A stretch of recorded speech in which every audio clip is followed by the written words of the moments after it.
Welcome back to Most Amazing Top 10. If you've watched National Treasure 1 or 2 recently, this next video here could intrigue you. Here are the top 10 ancient landmarks with hidden secrets. Kicking off the list at number 10, the Eiffel Tower apartment. I live on the 11th floor in a building, and let me tell you, it's way too high up. I'm not a fan of heights at all. I can't do them. My legs get all shaky. I start going, ooh, maybe it's because I'm tall already. I don't know, not a fan. But this first one here gave me a hard time researching. Above the Eiffel Tower, above the main observation deck when it was completed back in 1889, Gustave Eiffel, like Mr. Eiffel, the dude who made the blueprints, included for himself a sweet little condo at the very, very top. This 100 square meter room sounds spacey at first, but in reality it's full of gear and the elevator shaft. It was like Harry Potter's closet in comparison to the rest of the house. You know what I mean? Not too lovely. This room did have a kitchen, a small one. It also had a bathroom, thank God, and a living room. God forbid you open a window though. Papers must have been all over the place. Gustave's hair must have been so messy all the time, but pretty interesting nonetheless. Number 9, the Washington Monument. This is one of those things again where I wish I get to check out myself, but again, the fear of heights, there's no way I could physically do this. You can go inside the Washington Monument, that's no surprise. We all know this at this point. But did you know there's a secret hiding spot at the very, very top? A secret hatch. In Spider-Man Homecoming, Peter has to save his classmates. They're stuck in the elevator shaft in the monument. In order to reach them before they fall, he has to kick through the window at the very top of the monument. It's a pretty intense scene. He almost doesn't make it. It takes him like 3 super Spidey kicks just to get in. Turns out he could have just crawled 4 feet a little higher to the very top of the monument and opened this secret hatch. Could have called it a day without using web fluid. Easy peasy. Yeah, you don't need Spider-Man to clean and maintain the monument. Just people who aren't afraid of heights, apparently. Number 8, Trafalgar Square. Come on down to Trafalgar Square. We got tiny police stations. Little Brits. Back in 1926, strikes and protests were every other week. It's almost like, increasing labor and 13% wage cut is a bad thing. Odd, who knew? So workers in every industry at this point all went on strike. They stopped working in London for 9 days, and most of these protests would happen in London's Trafalgar Square. So in order to keep an eye on things without, looking like you're keeping an eye on things in 1926, the classic walking around, smacking a bat in your hands, blowing smoke in kids' faces, the they do in Peaky Blinders. That's, you can't do that. So instead, the police built a tiny secret covert police station in one of those large light posts. Imagine if your dog started peeing on one of these posts and then all of a sudden 15 police officers just ran out. I'd be confused for the rest of my life. Number 7,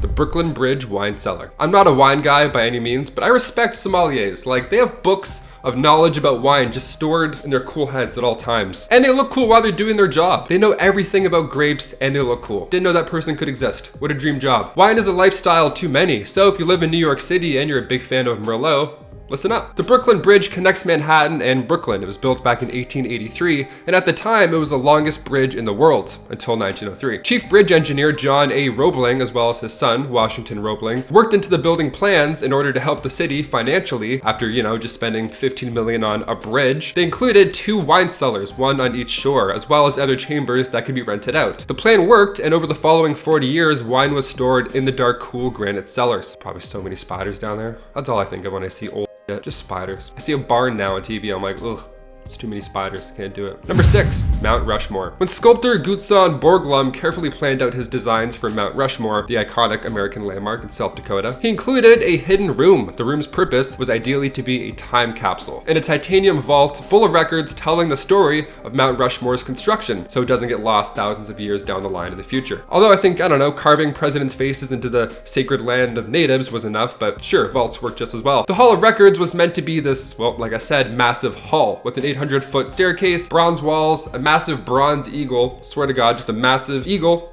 Sure, just because. He wanted future generations to look at this place in awe as we do with Stonehenge. So work began July 1938, but after a year, the project was put on pause to, maybe focus on the presidents and then carving them first before we work on the secret room, national treasure looking ass. Borglum passed in 1941, so the 70-foot cave that was completed at this point was now the vault. They had to be done, that's it. Not as big or flashy as he wanted, but still, there is now a titanium vault behind the 1,200-pound slab of granite. Number 5, Supreme Court basketball court. A court in a court.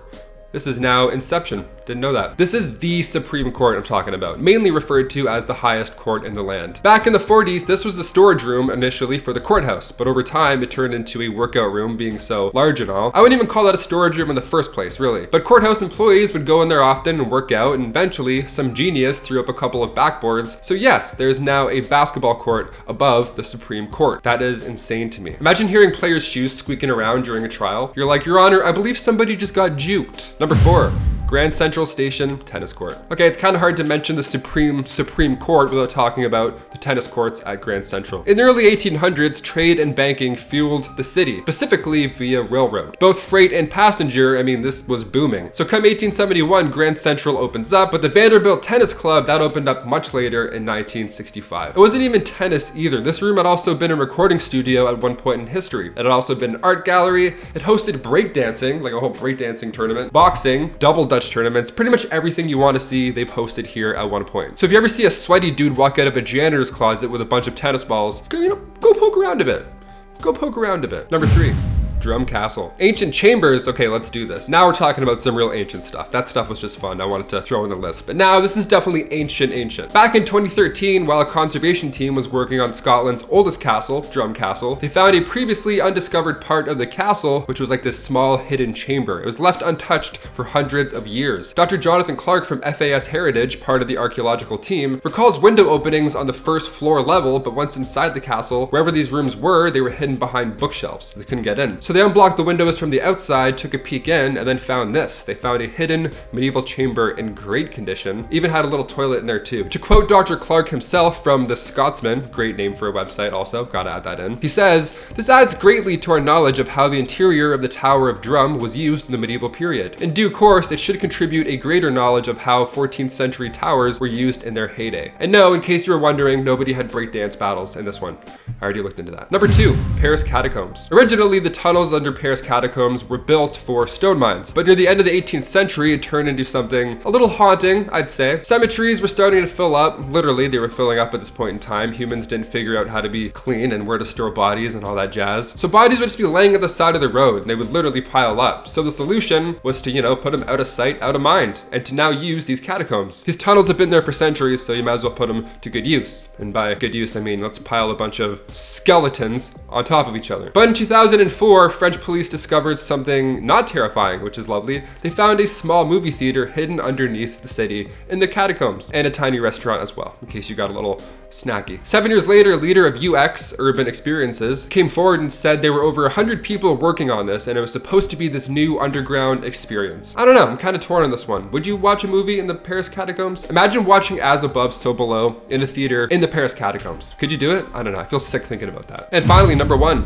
Niagara Falls. I'm lucky enough to be a short drive from Niagara Falls. Of course, at this point in my life, it's not too exciting to go anymore. I've done the wax museums, I've mini putt with the dinosaurs. I've seen it, I've done it. What else? Well, how about the Cave of Evil Spirits? Yeah, that ought to mix it up. You can leave your poncho behind for this excursion as well, because the Cave of Evil Spirits is near the Devil's Hole, which is far away from the actual falls. On the US side, right on the side of the river. It's this limestone cave, maybe just 42 feet deep, and it was named by early settlers to get anybody from poking around inside. But come 1679, La Salle, on his return to Lake Ontario, passed this cave, and his guide even discouraged him to go in, but La Salle entered anyways. And within 2 years, death followed. It wasn't like a haunting or ghost or anything. I wouldn't call this a haunted cave per se. I think this is just what tends to happen when you walk into somebody's home unannounced in the late 1600s. Yeah, you piss a few people off. Guys, I've been your host, Taylor McWaters. Those were our top 10 ancient landmarks with hidden secrets. We'll see you next time on Most Amazing Top 10. Stay safe. Peace.